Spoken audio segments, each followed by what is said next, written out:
le vif du sujet parce que le temps avance. Le titre de mon message, c'est « Jésus, est-ce qu'il est le charpentier ou le Messie ?» C'est une bonne question, hein? Vous êtes plutôt charpentier, Messie, les deux? Ok, c'est important de se poser cette question. Alors Jésus le charpentier, il est dit dans la Bible que Jésus a appris ce métier de son père. Il est dit aussi qu'il est le fils du charpentier. Donc il a appris dans l'obéissance le métier de son papa. À cette époque-là, on apprenait, on travaillait avec jusqu'à environ 30 ans où on était prêt à reprendre l'entreprise familiale parce qu'on avait fait nos preuves, on était prêt à recevoir l'héritage. Donc Jésus, il a marché dans l'héritage de son père Joseph et puis il a appris ce métier-là. Jésus était charpentier. Et en même temps, le Messie, Jésus le Messie, c'est Jésus, qu'est-ce que ça veut dire? C'est le Christ, c'est les mêmes mots. Messie, c'est en hébreu. Le Christ, c'est Christos, c'est en grec. Et ça veut dire le oint, celui qui a reçu l'onction. L'onction, c'était cette huile qu'on déversait sur le roi pour, en fait, on lui conférait l'onction de roi. De prophète, de sacrificateur, c'était des 3 ordres qui recevaient l'onction.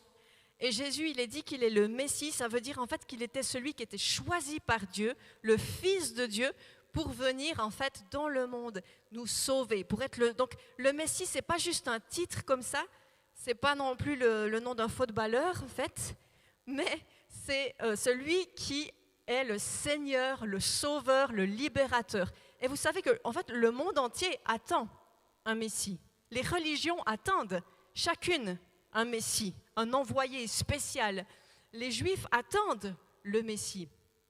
Les Juifs messianiques ont reconnu en Jésus le Messie. Mais c'est une bonne question que Jésus a aussi posée à ses disciples en disant qu'est-ce que les gens disent sur le Fils de l'homme? Et puis les disciples ont rapporté, certains pensent que tu es Jean-Baptiste, qui était déjà décédé. D'autres pensent que tu es Élie, Jérémie ou un autre prophète. Voilà ce que les gens pensaient de lui. Et Jésus a demandé, mais vous, mes disciples, avec qui vous cheminez avec moi, qui suis-je pour vous? Et Pierre dira, tu es le Messie, le Fils de Dieu. Alors, on va aller dans une histoire, si vous avez vos Bibles, dans Marc 6. Marc 6, il s'agit en fait de Jésus qui a commencé son ministère à l'âge de 30 ans. Jusque-là, il avait grandi à Nazareth avec sa famille. Il est dit qu'il avait des frères, il avait des sœurs, des parents. Joseph, on le perd assez vite de vue, donc probablement qu'il est décédé assez jeune. Donc il avait toujours sa maman Marie. Mais Nazareth, c'était vraiment son territoire, c'était son quartier. Il avait ses habitudes, il avait ses relations. Et à 30 ans, il a commencé son ministère et il est parti dans d'autres territoires pour annoncer la bonne nouvelle, pour guérir, pour transformer, etc. Et voilà que dans Marc 6, il est dit qu'il était probablement à Capernaum. Et voilà que Jésus partit de là et retourna dans la ville dont il était originaire, c'est-à-dire donc Nazareth, accompagné de ses disciples. Le jour du sabbat, il se mit à enseigner dans la synagogue, genre normal. Beaucoup de ses auditeurs furent très étonnés. « D'où tient-il cela ?» disait-il. « Qui lui a donné cette sagesse? D'où lui vient le pouvoir d'accomplir tous ces miracles? N'est-il pas le charpentier, le fils de Marie, le frère de Jacques, de Joseph, de Jude et de Simon? Ses sœurs ne vivent-elles pas ici parmi nous? » Et voilà pourquoi ils trouvaient en lui un obstacle à la foi.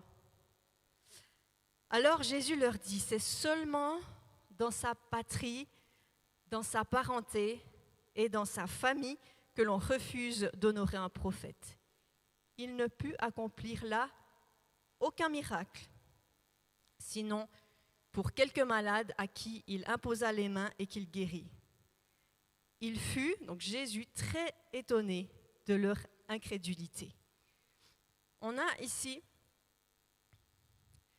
une population qui connaît Jésus, qu'il connaît depuis longtemps, mais qu'il connaît justement comme le charpentier.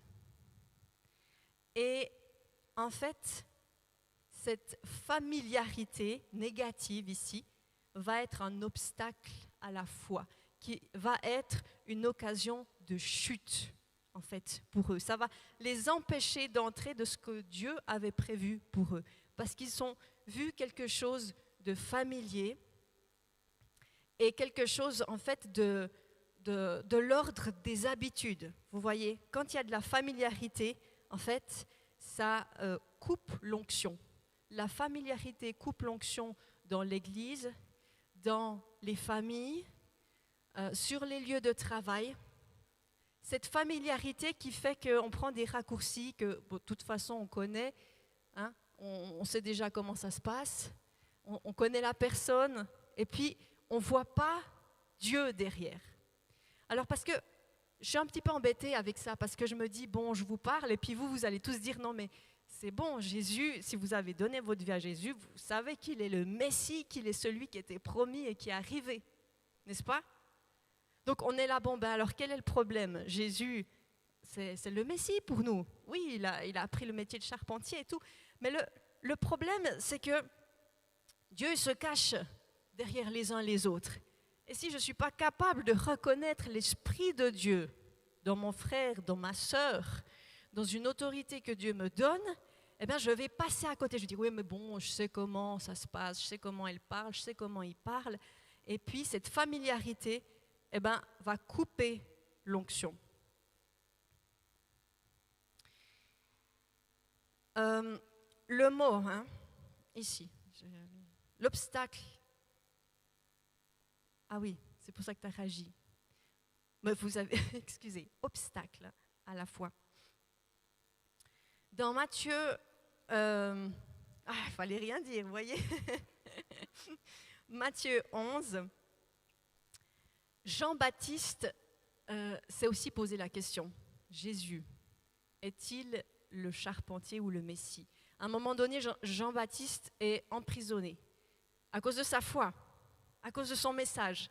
Ce Jean-Baptiste qui a grandi avec Jésus puisqu'il est son cousin. Enfin, les mamans sont des cousines, donc ils sont petits cousins. Mais ils se connaissent depuis le début parce qu'ils n'ont que quelques mois d'intervalle, en fait, à la naissance. Et Jean-Baptiste est celui qui a vibré dans le sein maternel d'Élisabeth, sa mère, à la proximité, à la présence du Saint-Esprit de Dieu dans le ventre de Marie alors qu'elle portait Jésus. Jean-Baptiste, depuis la conception, depuis la grossesse, il est rempli de l'Esprit. Il a le discernement. Et à un moment donné, il doute. Il se dit, est-ce que c'est lui? Est-ce que c'est le charpentier ou est-ce que c'est le Messie? Donc il est en prison, il en va faire envoyer ses disciples près de Jésus pour lui poser la question. Es-tu celui qui devait venir ou devons-nous en attendre un autre? Es-tu le Messie ou es-tu le charpentier? Il faut qu'on attende le Messie. Et Jésus va lui répondre pour l'encourager. Il va dire à ses disciples, dites à Jean-Baptiste ce que vous voyez. Qu'est-ce que vous voyez? Les aveugles voient, les paralytiques marchent, les sourds entendent, les morts reviennent à la vie. La bonne nouvelle est annoncée. Et puis, il va dire, heureux celui qui ne perdra pas la foi à cause de moi. Littéralement, il dit, c'est un scandale, dans le grec ça veut dire, c'est un scandale si les choses ne se passent pas comme on l'aurait souhaité. C'est un scandale pour celui qui pensait autrement et ça ne se passe pas comme il l'a souhaité. C'est ça la pierre d'achoppement, c'est ça l'occasion de chute, c'est ça l'obstacle à la foi, c'est d'avoir cru quelque chose et puis d'être déçu par ça. Et Jésus, il veut pas être une occasion de chute, mais celui qui le voit avec familiarité, qui se coupe de l'onction, eh bien, il va tomber. Il va pas obtenir ce dont il a besoin, en fait. Mais ça c'est pas un problème, disons, c'est pas un problème pour Dieu, c'est un problème pour moi. Ce que je pense de Dieu, si je crois des mensonges sur Dieu, ça lui change pas qui il est. Mais à moi, ça va changer beaucoup de choses. Si je crois des mensonges, si je crois des choses fausses, en me disant c'est juste le charpentier. Alors oui, Jésus est charpentier et le Messie. Dieu s'est fait chair, et puis on voit dans la parole que dans son humanité, il descend de David, il est dans une lignée humaine, n'est-ce pas? Et en même temps, il est fils de Dieu par la puissance du Saint-Esprit. Il est de condition divine, nous dit Philippiens, et puis qu'il s'est rendu semblable aux hommes en tout point, et tout on lui montrait qu'il était bien un homme. Ésaïe, 700 ans plus tôt, dira, c'est un homme, il l'appelle homme de douleur. Douleur, c'est physique ou mental. Intéressant. Homme de douleur, habitué à la souffrance. Un homme dans sa chair. Donc Jésus est, oui, fils de l'homme et fils de Dieu. Oui, il est charpentier et il est le Messie. En fait, il est fils de Dieu à cause de l'ADN de son sang, mais il est fils de l'homme à cause de l'eau dans son corps. Et quand ils l'ont transpercé à la croix, qu'est-ce qui a coulé? L'eau et le sang. C'est symbolique de sa nature divine et de sa nature humaine. Et ce qu'on a besoin par rapport à Marc 6, cette histoire, c'est que l'humanité de Christ n'occulte pas la révélation du Messie dans notre cœur. Que le fait de le voir, de le connaître comme ces gens, imaginez-vous, à Nazareth, ils l'ont connu pendant des années, il est allé à l'école, il a relationné avec les gens, mais ça les a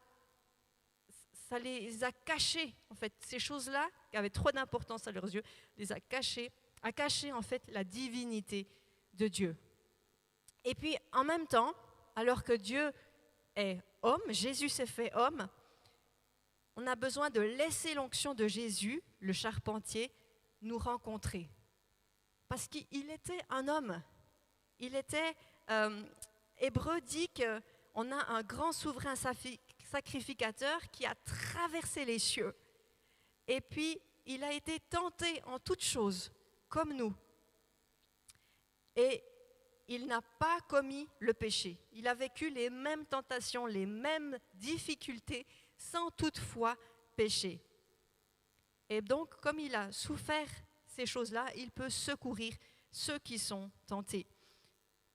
Et là, on a besoin de faire très attention aux mensonges, de cette image d'un Dieu lointain, perché sur son trône inaccessible. Combien de fois on peut avoir peur de Dieu en se disant « ça c'est Dieu, il est au ciel, il ne nous comprend pas ». Dans notre tête, on sait que ce n'est pas juste, hein, mais on expérimente ça d'une manière un peu bizarre, où on voit comme Dieu très loin, Dieu dans une autre réalité. Alors que la parole dit qu'il a envoyé Jésus, qui s'est fait chair, qui a habité parmi les hommes. Aucune religion existe qui vient à l'homme. C'est toujours dans les religions, c'est toujours l'homme qui doit tendre vers Dieu, qui doit faire des efforts, qui doit se flageller, souffrir pour essayer d'atteindre un niveau spirituel et de rencontrer le divin. Et ici, on ne parle pas d'une religion. Dieu n'est pas une religion. La religion, elle est inventée. Elle est créée par les hommes. Mais Dieu, il renverse tout. C'est lui qui vient et qui descend du ciel, qui vient demeurer, habiter parmi nous. Il est Emmanuel. Ça veut dire Dieu avec nous. C'est lui qui est venu jusqu'à nous. Il porte aussi le nom de Jésus. Jésus, qu'est-ce que ça veut dire? Vous connaissez quelle est la signification de Jésus? Oui, Dieu sauve, l'Éternel est salut. Jésus, Josué, Yeshua, hein, c'est ça, c'est Jésus, l'Éternel est salut. Waouh, quel beau nom, n'est-ce pas? Jésus, l'Éternel est salut. C'est beau. Jésus a le plus beau nom en fait. Jésus, c'est l'Éternel me sauve. C'est Dieu avec nous. Alors, l'évangéliste Jean, il le dit dans son premier chapitre, il dit « Celui qui est la parole était déjà dans le monde, puisque le monde a été créé par lui. » C'est énorme. Genèse 1, Jésus est là, c'est la parole. Ensuite viendra la lumière, mais la parole est là. Et jusqu'à ce que Jésus naisse, se fasse en fait chair, jusqu'à ce qu'il soit chair, il était là. Il était là. Alors ça, c'est une interprétation. Mais dans The Chosen, j'aime beaucoup quand on voit la scène avec Jairus qui doit trouver en fait ce Jésus. Il ne le connaît pas, mais il a entendu parler de lui, puis il va le chercher. Il va le faire chercher pour sa fille qui est malade.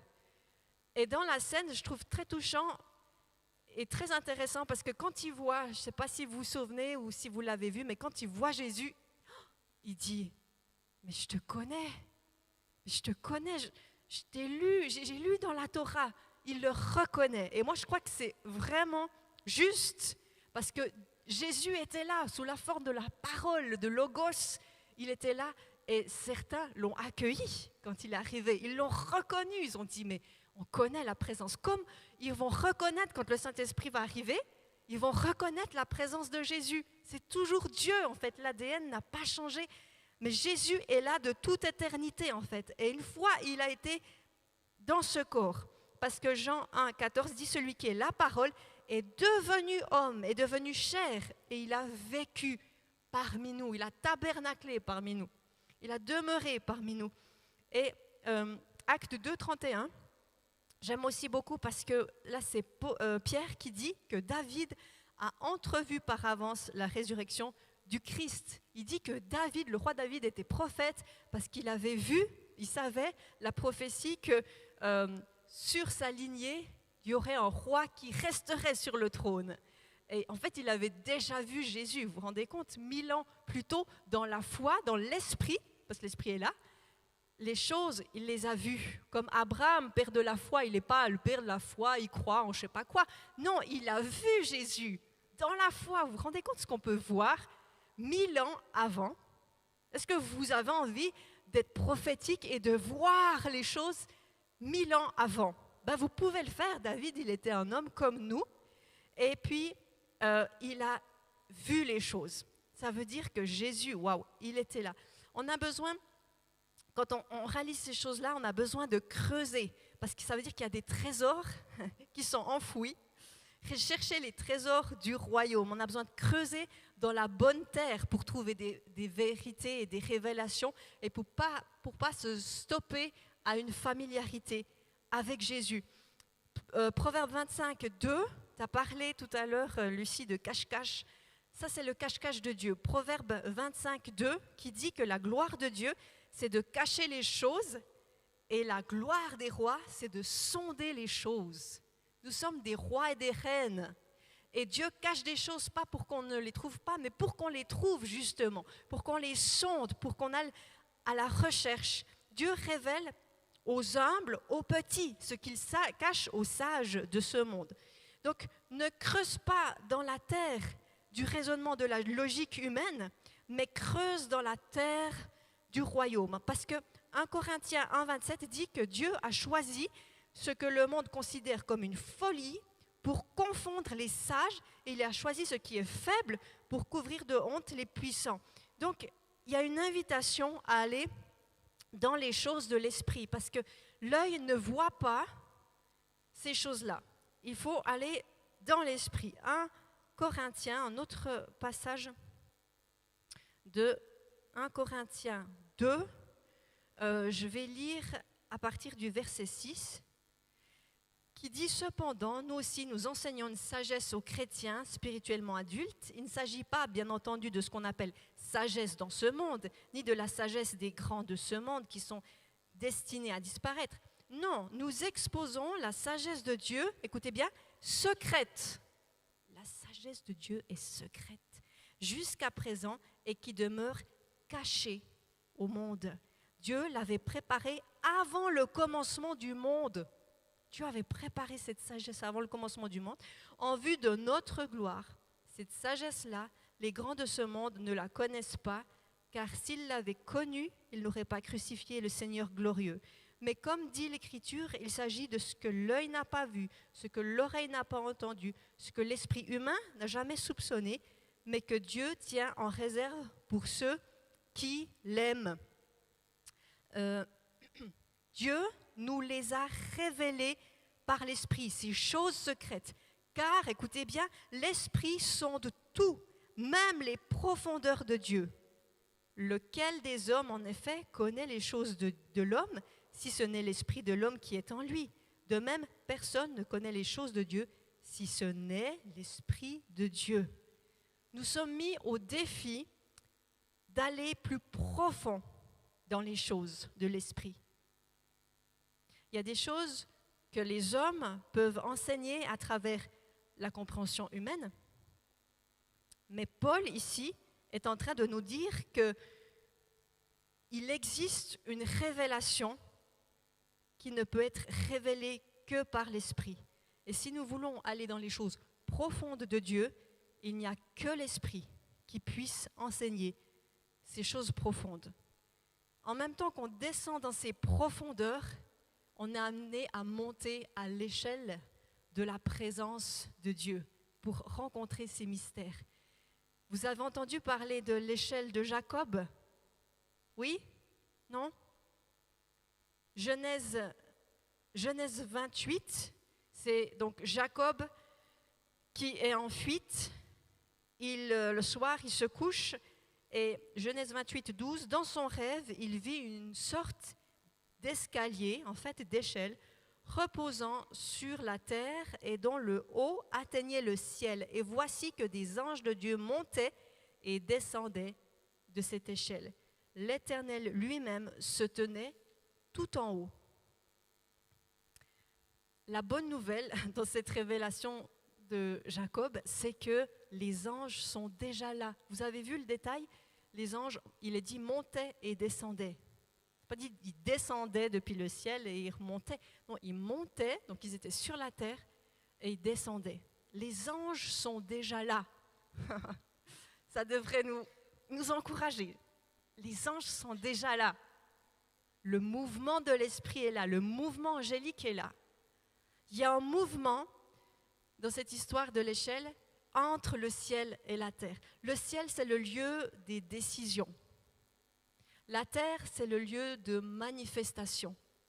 Et il y a une connexion entre le ciel et la terre, entre ce lieu spirituel et ce lieu matériel. Est-ce qu'il y en a un qui est meilleur que l'autre? Non. Est-ce qu'on dit, il faut être que dans le spirituel et pas dans le matériel, pas au niveau de la terre? Non. Dieu veut, Éphésiens 1:10, veut réunir le ciel et la terre sous le gouvernement du Christ. Le ciel et la terre complètement réconciliés. La terre, c'est bon. Le ciel, c'est bon. On doit aller chercher les décrets qui sont situés entre ciel et terre. Ciel, je répète, lieu de décision pour les amener. Que ton règne vienne, que ta volonté soit faite sur la terre comme elle l'est déjà au ciel. Cette unité, cette réunion que Dieu veut entre le ciel et la terre. Jésus, il incarne parfaitement les deux. Le matériel, le spirituel. Il eut faim. Il a eu son ventre gargouillé, Jésus. Il a connu la fatigue. Il est complètement homme et complètement Dieu. Et pour trouver les mystères, on a besoin de monter à l'échelle. On a besoin de monter plus haut parce que Dieu est en haut. Ça veut dire qu'il est au-dessus des cieux. Il siège tout en haut de cette échelle de Jacob. Donc il nous faut monter. Et si vous lisez les versets 13 à 15, parce que Dieu va parler à Jacob et il va lui faire des promesses, et c'est des promesses territoriales. En fait, ce que je veux souligner, c'est que les promesses que Dieu fait à Jacob sont matérielles. Il est en train de lui promettre un terrain une famille, que toutes les familles de la terre seront bénies par lui, qui va lui donner ce territoire, qui reviendra, qui va le garder là où il ira. C'est très physique, c'est pas spirituel. Dieu me garde, mais c'est spirituel. Non, littéralement, Dieu me garde. Dieu me garde de blesser mon poignet, Dieu me garde de virus qui sont... C'est pas spirituel, ils sont... Bien sûr qu'il y a une dimension spirituelle là-dedans, mais le matériel. Alors, les deux, le spirituel et le matériel, sont complémentaires. La Bible dit que le naturel vient d'abord et ensuite le spirituel. Il a fallu d'abord qu'on ait Marie, la Vierge, qui puisse enfanter le Christ, enfanter le Messie. Il y a cette réunion entre le naturel et le spirituel. Et je terminerai avec 3 versets qui soulignent acte, c'est vraiment Jésus est monté au ciel et bam, on y va à fond, église numéro 1, c'est parti. Donc le Messie, c'est Jésus. On voit que Pierre dit, voici donc ce que tout le peuple d'Israël doit savoir avec une entière certitude. Dieu a fait Seigneur et Messie ce Jésus que vous avez crucifié. Donc Messie et Jésus, vous voyez, ils sont mis ensemble. Ou alors, le Seigneur vous accordera des temps de repos et il vous enverra celui qu'il vous a destiné comme Messie, Jésus. Il continue à enseigner et à annoncer la bonne nouvelle que le Messie, c'est Jésus. Alléluia. Au nom de Jésus, ça c'était le paralytique devant la porte. Au nom de Jésus, je n'ai ni argent ni or, mais ce que j'ai, je te le donne. Au nom de Jésus, Christ, le Messie, de Nazareth, il y a un lieu géographique qui est physique, lève-toi et marche. Jésus est le Messie. Donc, ce qui est important, c'est ce que moi je crois. Est-ce que c'est le charpentier? Est-ce que c'est le Messie? Est-ce que je reconnais le Messie dans ce qui se passe, dans ce qui se dit? Parce que ça change pour moi. Luc 23, verset 39, il s'agit de Jésus crucifié entre 2 brigands. Et un des brigands va dire, « N'es-tu pas le Messie? Alors sauve-toi toi-même et nous avec. » Il parle du Messie, mais il dit, « Prouve si tu es vraiment le Messie. » Mais l'autre lui fit des reproches en disant, « Tu n'as donc aucun respect de Dieu, toi, et pourtant tu subis la même peine. Pour nous, ce n'est que justice. Nous payons pour ce que nous avons fait, mais celui-là n'a rien fait de mal. » Puis il ajouta, « Jésus, souviens-toi de moi quand tu viendras régner. » Littéralement, quand tu viendras dans le règne messianique. Il a vu que celui qui mourrait à côté de lui, c'était le Messie. Scandale pour celui pour qui ça ne se passe pas comme il avait prévu. Si tu avais prévu que, bam, Superman, il saute de sa croix, si ça ne se passe pas comme tu avais imaginé, aïe, aïe, aïe, aïe, aïe, aïe, ça va faire mal, ça va me faire mal. Mais ce brigand, il a reconnu en celui qui était crucifié, il a reconnu le Messie.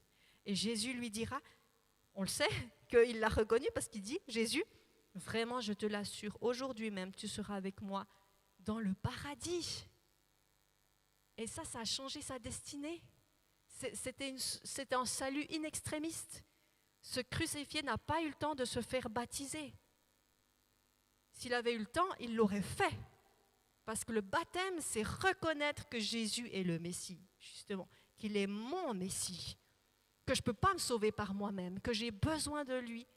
Et cet homme, à cause de sa déclaration de foi, de son cœur, qu'il a reconnu Jésus, mais pas le charpentier simplement, il a été sauvé. Est-ce qu'on peut incliner nos têtes et prier ensemble en demandant, Saint-Esprit, toi qui sondes les profondeurs, c'est toi qui nous amènes ces mystères, Seigneur. On peut comprendre une partie, on peut comprendre le message théorique de l'Évangile, mais ce n'est pas ça qui nous sauve, Seigneur. Ce n'est pas ça qui nous fait aller dans des territoires que tu veux nous donner. Seigneur, montre-moi les zones où je ne vois que le charpentier. Est-ce qu'il y a des zones dans ma vie où c'est tellement familier, où je suis habituée que je ne te vois que en tant que charpentier, mais qu'il y a des domaines dans ma vie, il y a des sujets où je ne t'ai pas rencontré encore comme le Messie. Seigneur, montre-moi où la familiarité fait obstacle à ma foi. Seigneur, en tout cas moi j'ai vraiment envie de déposer cette familiarité, ces lunettes d'habitude, ces lunettes de je sais déjà, ces lunettes d'orgueil, Seigneur, qui nous empêchent de discerner tout à coup le mouvement de l'esprit. Et on passe à côté parce qu'on ne l'a pas vu, parce qu'on n'a pas su l'accueillir, parce qu'on n'a pas su t'accueillir. Seigneur, merci pour tous ceux qui, dans la Bible, ça nous enseigne, ont su t'accueillir. Comme les rois mages se sont inclinés devant ce bébé. Mais s'ils l'avaient considéré comme un bébé ordinaire, s'ils avaient manqué d'honneur, ils n'auraient pas eu leur portion. Merci pour Siméon qui a été tellement dans la joie de dire « Mes yeux ont vu le Sauveur que tu as promis à Israël et aux nations, la lumière des nations. » Seigneur, nous voulons reconnaître en Jésus, oui, le charpentier, le Messie. Ôte-nous, Seigneur, toute forme de familiarité qu'on peut avoir entre nous qui nous empêche de discerner l'esprit. Est-ce qu'il y a des choses, des personnes que je méprise, Seigneur, et que tu veux me montrer parce que tu es en train de me dire, là, je parle, là, je suis présent. Et je me coupe, Seigneur, de ta bénédiction, de l'œuvre de transformation que tu veux faire dans ma vie parce que je méprise, parce que simplement je manque d'honneur. Seigneur, révèle-nous ces zones pour qu'on ne soit pas comme ces gens dans Marc 6, Seigneur, qui ont loupé ce que tu voulais faire sur ce territoire-là, Seigneur. Nous ne voulons pas être de ceux qui ne te reconnaissent pas, mais on veut pouvoir te reconnaître dans les petits commencements. On veut te reconnaître dans ton peuple, dans tout ce qui est saint, Seigneur. Ouvre nos yeux, ouvre nos cœurs. Seigneur, on veut s'attacher aux choses de l'esprit pour avoir le discernement nécessaire. Merci, Seigneur, parce que ta puissance, elle veut s'accroître en nous. La dimension de Jésus le Messie veut se développer dans nos cœurs. Et je prie pour que dans cette période de l'Avent, la lumière du Christ, la lumière du Messie puisse encore plus éclairer dans nos vies, Jésus. Une révélation fraîche du Fils de Dieu que tu es, Seigneur. Nous te le demandons en ton nom, Jésus. Amen. Amen.